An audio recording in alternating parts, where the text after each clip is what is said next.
I'd like to tell you about the educational value of Google Science Journal, a free app available on mobile devices. The purpose of this app is to collect measurements of natural phenomena with the sensors built into smartphones and tablets. However, I believe that a primary objective is to create citizen scientists. Citizen scientists are individuals who collect data on naturalistic observations and share their findings with the global community. The app is designed to be used by students and learners of all ages. Even the band OK Go, known for their Rube Goldberg machines, use Google Science Journal to make sure their videos come out just right.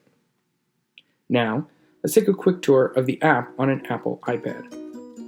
When you open the app, you can view previous experiments or start a new one by clicking on the plus sign in the bottom right corner. You can record observations by typing or with the sensor tools. The accelerometer can measure observations by moving the device left to right, front to back, or up and down.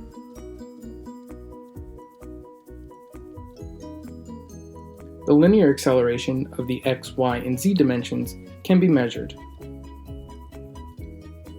The device also has a barometric pressure sensor that can be used. A sensor located next to the front-facing camera can measure brightness. Here, I have covered the sensor momentarily. Now, I am demonstrating the compass tool by spinning the device 360 degrees.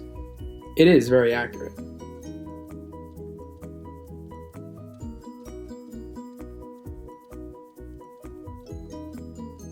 The app can also measure magnetism, pitch,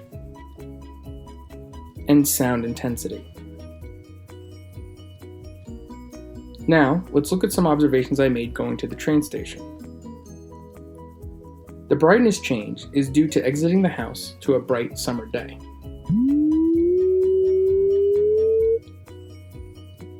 The compass measured the relative direction I took to get to the train station.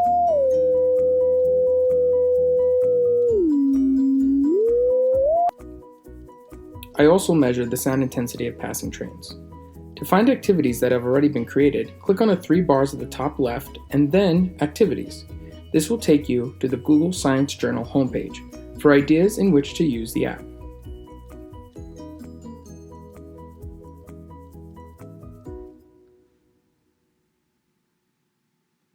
The app assumes that students and citizen scientists have mobile devices. It also assumes that the mobile devices have working sensors. The app can even pair with external sensors such as those made by Vernier to gather more data. Some pitfalls of the app include lack of functionality in collecting simultaneous data, the inability to collaborate in-app, and the lack of clear in-app directions.